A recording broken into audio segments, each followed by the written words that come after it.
అన్నా నేనే తీస్తానా చెప్పండి అన్న చెప్పండి. ఈరోజు ఏఐసిసి పిలుపు మేరకు రాష్ట్ర కాంగ్రెస్ పార్టీ పిలుపు మేరకు 4/23/24/25 భూపాలపల్లి మున్సిపాలిటీ పరిధిలోని వార్డులలో పాదయాత్ర చేయడం జరిగింది. ఈ పాదయాత్ర సందర్భంగా ఇక్కడ ఉన్నటువంటి సమస్యలు అనేకము మన దృష్టికి వచ్చిన వెంటనే మున్సిపల్ అధికారులకి ఆదేశించడం జరిగింది. వెంటనే తగు చర్యలు చేపట్టాలని చెప్పడం జరిగింది. తప్పకుండా అవన్నీ సమస్యల పట్ల చిత్తశుద్ధితో ఈ ప్రభుత్వం చేయడం జరుగుతుందని సందర్భంగా తెలియజేస్తున్నాం. అదేవిధంగా ఈరోజు ఈ దేశంలో స్వతంత్రం వచ్చిన కానుండి ఇప్పుడున్నటువంటి కేంద్ర ప్రభుత్వం అమిత్ షా, మోడీ లాంటి వ్యక్తులు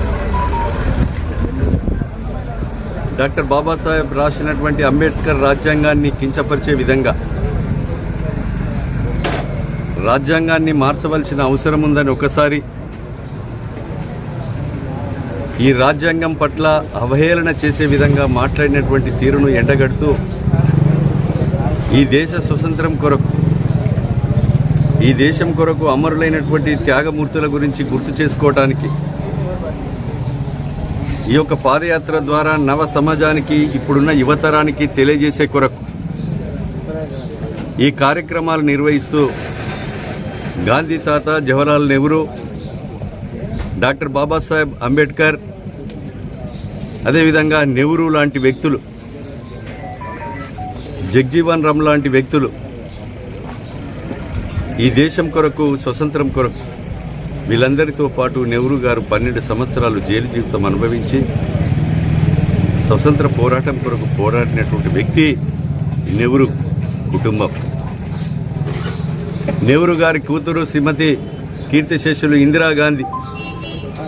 ఇందిరాగాంధీ కుమారుడు రాజీవ్ గాంధీ దేశం కొరకు ఉగ్రవాదుల చేతుల్లో ఈ దేశం కొరకు ప్రాణ త్యాగాలు చేసినటువంటి నెహ్రూ కుటుంబం. వాళ్ళ గురించి ఇప్పుడున్న సమాజానికి తెలియజేసే కొరకు, వాళ్ళు చేసిన త్యాగాన్ని గుర్తు చేసుకునే కొరకు ఈ కార్యక్రమాలు నిర్వహిస్తూ ఇందిరాగాంధీ కానీ, రాజీవ్ గాంధీ కానీ ఈరోజు 20 సూత్రాల పథకాన్ని తీసుకొచ్చి భారతదేశ వ్యాప్తంగా అటవీ భూములు, పోడు భూములు, ప్రభుత్వ భూములు ఖాళీగా ఉన్న సందర్భాలలో ప్రభుత్వ భూములకన్నీ కూడా ఒక చట్టాన్ని తెచ్చి ఆ చట్టం ద్వారా పేదలకు పట్టాలిచ్చి, హక్కులు కల్పించి వాళ్ళకి ఈ భూములన్నీ కూడా దున్నుకొని మీరు కుటుంబ పోషణ కొరకు మీరు బతకాలని హక్కులు కల్పించినటువంటి పార్టీ కాంగ్రెస్ పార్టీ, ఇందిరాగాంధీ, రాజీవ్ గాంధీ. ఈరోజు ఈ దేశంలో అట్టడుగున అణగారినటువంటి దళిత, గిరిజన, బడుగు, బలహీన వర్గాల ప్రజలకు ఏదైతే ప్రైవేట్ బ్యాంకులతోని అప్పులు తీసుకున్నటువంటి సందర్భాలలో బ్రిటిష్ వాళ్ళు, ఇంగ్లీష్ వాళ్ళ చేతుల్లో చితికి వాళ్ళ రక్తం తాగినటువంటి పరిస్థితుల్లో ప్రైవేట్ బ్యాంకులను వాణిజ్య బ్యాంకులు చేసి ఆ వాణిజ్య బ్యాంకుల ద్వారా, ప్రభుత్వ బ్యాంకుల ద్వారా పేద, బడుగు, బలహీన, దళిత, గిరిజనులందరికీ కూడా రుణ సౌకర్యం కల్పించి ఈరోజు సమాజంలో సమాంతరంగా బతకటానికి వీలు కల్పించి, హక్కులు కల్పించినటువంటి పార్టీ కాంగ్రెస్ పార్టీ, నెహ్రూ కుటుంబం. ఆ రాజీవ్ గాంధీ కుమార్, అదేవిధంగా రాజీవ్ గాంధీ, ఇందిరాగాంధీ కంప్యూటరీకరణతో పాటు సెల్ సిస్టాన్ని తీసుకొచ్చి 18 సంవత్సరాలకే ఓటు హక్కును కల్పించి అన్ని యొక్క హక్కులను కల్పించినటువంటి నెహ్రూ కుటుంబం. అదేవిధంగా రాజీవ్ గాంధీ కుమారుడు ఈరోజు రాహుల్ గాంధీ 2 సార్లు ప్రధానమంత్రిగా అవకాశం వచ్చిన రుణపయంగా వదులుకొని మన్మోహన్ సింగ్ అవకాశం ఇచ్చినటువంటి వ్యక్తి నెహ్రూ కుటుంబం. నాడు ఈరోజు ప్రతిపక్ష నాయకుడిగా మొన్న జరిగినటువంటి ఎన్నికల్లో 24 సంవత్సరం జరిగినటువంటి ఏప్రిల్లో జరిగినటువంటి ఎన్నికల్లో 35 సీట్లతో ఓడిపోయినటువంటి వ్యక్తి ప్రధానమంత్రిగా కాలేకపోయారు. కన్యాకుమారి నుంచి కాశ్మీర్ వరకు పాదయాత్ర చేసి ప్రజల కష్టాలను తెలుసుకొని రాబోయే 2029 సంవత్సరంలోనైనా ఈ దేశ స్వతంత్రం కొరకు ఈ తెలంగాణ ఇచ్చిన పార్టీగా స్వతంత్రం తెచ్చినటువంటి పార్టీగా రాహుల్ గాంధీని ప్రధానమంత్రిగా చేసుకునే వరకు దేశ ప్రజలు సన్నద్ధం కావాలని మేము విజ్ఞప్తి చేస్తున్నాం. డాక్టర్ బాబాసాహెబ్ అంబేద్కర్ ఆశయాలను, జగ్జీవన్ రామ్ గారి ఆశయాలను తెలంగాణ రాష్ట్రంలో ఉన్నటువంటి గౌరవ ముఖ్యమంత్రి రేవంత్ రెడ్డి గారి నాయకత్వంలో ఈరోజు సన్నబియ్యం ఉగాది నాడు ఇవ్వడం కానీ, ఆడబిడ్డలకు ఉచితంగా బస్సు ప్రయాణం కల్పించడం కానీ, 500కే వంట గ్యాస్ సిలిండర్ అందించడం కానీ, 5 లక్షల ఆరోగ్యశ్రీని 10 లక్షలకు పెంచడం కానీ, నిరుద్యోగ యువతకు 58,900 ఉద్యోగ అవకాశాలు కల్పించడం కానీ, అదేవిధంగా కొత్త రేషన్ కార్డు గత 10 సంవత్సరాలు ఇవ్వకున్నా వాళ్ళ స్వార్థం కొరకు ఉప ఎన్నికలు ఎక్కడ జరిగితే అక్కడ ఇవ్వడం కానీ, ఇప్పుడు కొత్త రేషన్ కార్డులు ఇస్తూ రేషన్ కార్డులలో కొత్త పేర్లను కూడా చేర్స్తూ సన్నబియ్యం ఇస్తూ సన్నబియ్యం పండించేటువంటి ధాన్యానికి వడ్లకు మద్దతు ధరకు అదనంగా 500 బోనస్ ఇచ్చి ఈరోజు నిరుద్యోగ యువతకు ఉద్యోగ అవకాశాలు కల్పించిన వారికి రాని వాళ్ళకి రాజీవ్ యువ వికాస్ కింద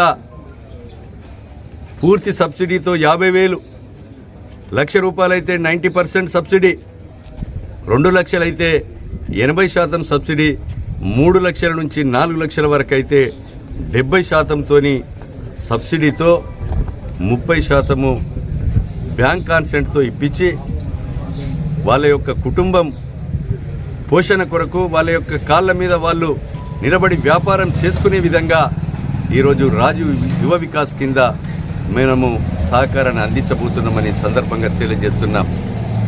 ఈరోజు ధరణి పేరుతో భూములు పట్టాలు కాక, వాళ్లకు రైతు భరోసా రాక, బ్యాంకులో పోతే రుణం రాక, అదేవిధంగా రైతు బీమా రాక ఇబ్బంది పడుతున్నారు.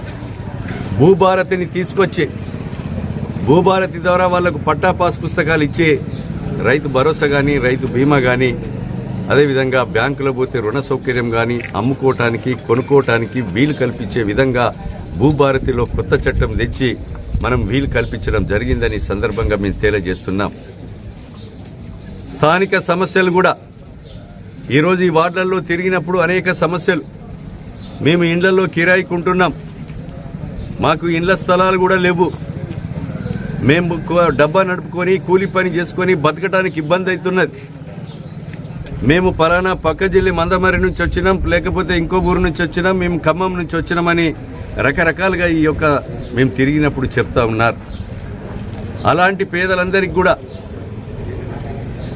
ఒక 40-50 రోజుల్లో మరి ఈరోజు పొంగిరెడ్డి శ్రీనివాసరెడ్డి గృహ నిర్మాణ శాఖ మాత్యులకు చెప్పి అర్హులైనటువంటి పేదవాళ్ళందరికీ కూడా డబుల్ బెడ్రూము ఈ నెలలోపే ఒక 40 రోజుల్లోపు ఇస్తాం.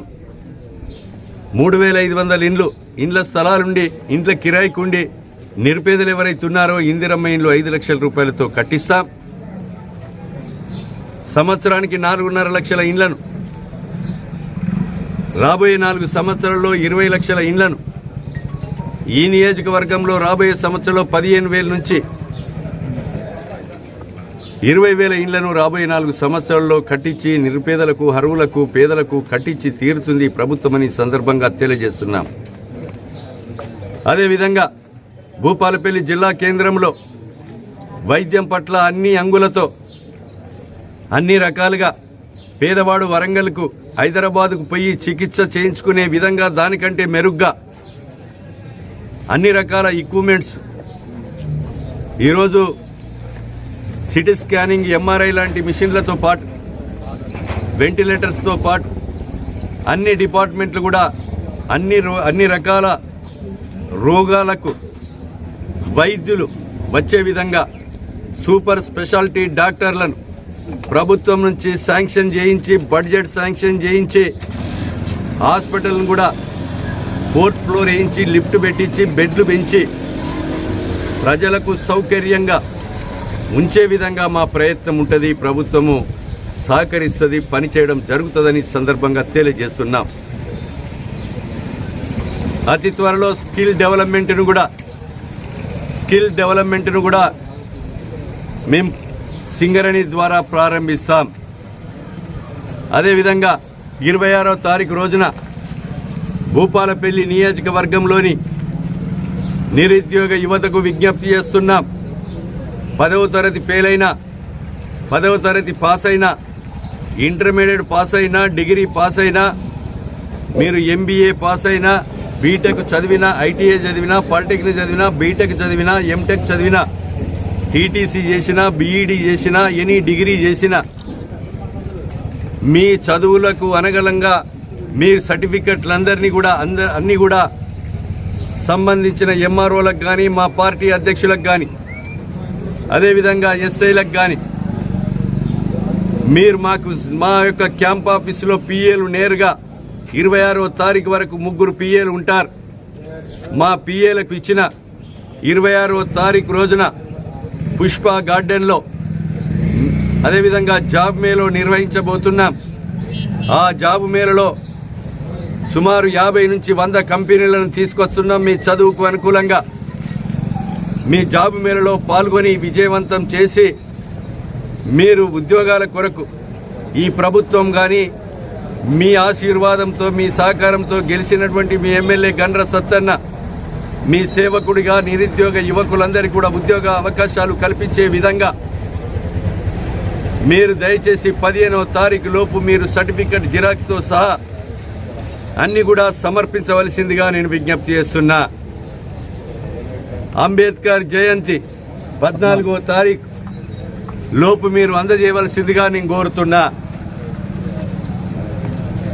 15వ తారీఖు లోపు అందజేస్తే కంపెనీలకు మీ చదువుకున్న సర్టిఫికెట్లు మీ పేర్లను బట్టి, ఆ చదువును బట్టి కంపెనీలను తీసుకొచ్చి జాబ్ మేళ నిర్వహించి ఇంటర్వ్యూలు పెట్టి ఆ ఇంటర్వ్యూలో సెలక్షన్ అయ్యి మీ కుటుంబము మీ కాళ్ళ మీద నిలబడే విధంగా మా ప్రయత్నము ఈ ప్రభుత్వం చేయడం జరుగుతుందని మీకు ఈ సందర్భంగా తెలియజేస్తున్నాం. ఈ ప్రభుత్వం గౌరవనీయులు మన ఐటీ ఇండస్ట్రియల్ శాఖ మాత్యులు దుద్దిల్లా శ్రీధర్ బాబు గారి సంస్థ ద్వారా, వారి నాయకత్వం, వారి యొక్క సహకారంతో టాస్క్ ద్వారా ఈ జాబ్ మేళా కార్యక్రమాన్ని కూడా నిర్వహిస్తున్నాం. ఈ జాబ్ మేళా కార్యక్రమానికి కూడా దయచేసి అన్ని రకాల ఉద్యోగ సంఘాలు, వివిధ హోదాల్లో ఉన్నటువంటి ప్రభుత్వ ఉద్యోగులు, ముఖ్యంగా పత్రికా మీడియా సోదరులు ఈ నిరుద్యోగ యువత కొరకు మీ ప్రచారం ఎక్కువ సంఖ్యలో చేసి ఎక్కువ ప్రజల్లోకి, కింది స్థాయిలో గ్రామీణ ప్రాంతాల్లోకి తీసుకెళ్లి జాబ్ మేళా కార్యక్రమంలో పెద్ద సంఖ్యలో పాల్గొనే విధంగా నిరుద్యోగ యువతను ఉద్యోగ అవకాశాలు వచ్చే విధంగా మీ మీడియా ద్వారా సహకారాన్ని కోరుతున్నాం. మీ సంపూర్ణ సహకారం ప్రింట్ అండ్ ఎలక్ట్రానిక్ మీడియా ద్వారా అందించి ఈ యొక్క జాబ్ మేళా కార్యక్రమాన్ని కూడా విజయవంతం చేయాలి. గ్రామంలో ఉన్న వార్డు మెంబర్ మాజీ కానీ, మాజీ సర్పంచులు, మాజీ ఎంపీపీలు, మాజీ జడ్పీటీసీలు, మాజీ సింగిల్ విండో, ఇప్పుడున్న సింగిల్ విండో అధ్యక్షులు, మాజీ సర్పంచులు, మాజీ ఎంపీపీలు, మాజీ జడ్పీటీసీలు, మాజీ జిల్లా పరిషత్ చైర్మన్లు, మాజీ కౌన్సిలర్లు, మున్సిపల్ చైర్మన్లు, అన్ని వర్గాల ప్రజలు కూడా ఈ జాబ్ మేళా కార్యక్రమాన్ని మీ సహకారాన్ని కోరుతూ దీన్ని విజయవంతం చేయవలసిందిగా విజ్ఞప్తి చేస్తున్నాను. జై కాంగ్రెస్, గణసత్తా గారి నాయకత్వం,